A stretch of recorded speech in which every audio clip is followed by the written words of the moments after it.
How does it feel for me? Emma and Adam's update, May 2022.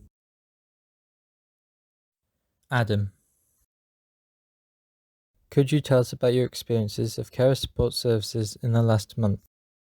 I'm now connected to Carers Leeds and I'm on the mailing list, and a big thanks to Emma's care coordinator, who was working in kind of like a joined up holistic way that kind of included me in that and directed me to what support was out there. The accessing the services has gone really well, I think. The catch-up call with Carers Leeds has been really positive.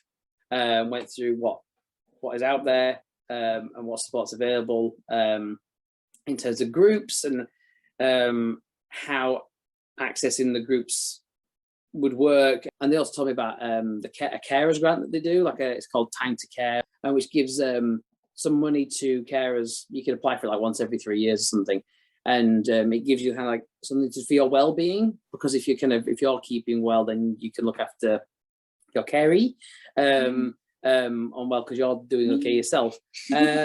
So I applied for that, and specialist autism services helped me fill in the application, and it got approved. And I'm getting text and email updates about the workshops and the focus groups that they're doing as well through Carers Leeds. So yeah, it's been really positive, I think.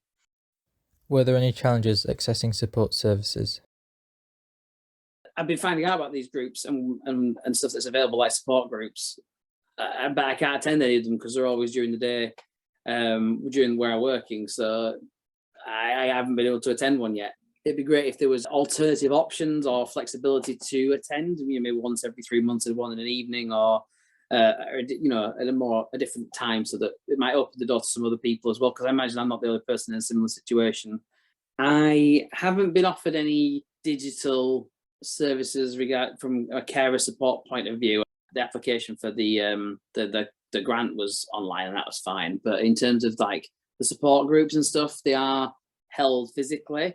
And I know there's a lot of benefit to meeting in person, but it's one thing to take time out of work to be able to attend a Zoom call that I could just switch into, but then the travel time to get to the place, to go to the thing, and then take time to travel back out of work is a bigger commitment. It's more costly for people as well, the price of things going up and stuff like that.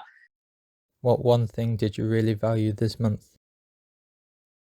Hearing from Emma about how people are working together and are coordinated and are listening to what's being said, and she's been kept in the loop, because that is reassuring for me, because then I don't have to worry, I don't have to chase up, I'm not left asking questions that puts her on edge, or like, oh, I don't know the answer to that either.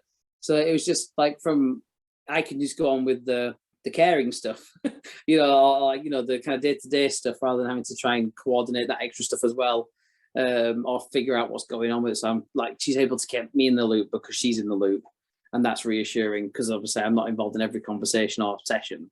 And she says she's excited about discharge, which is something you'd never think she'd say. So like, that's a massive thing, and that is because it's being done right, rather than it being a scary thing, because discharge can be scary, and it's being done the right ways.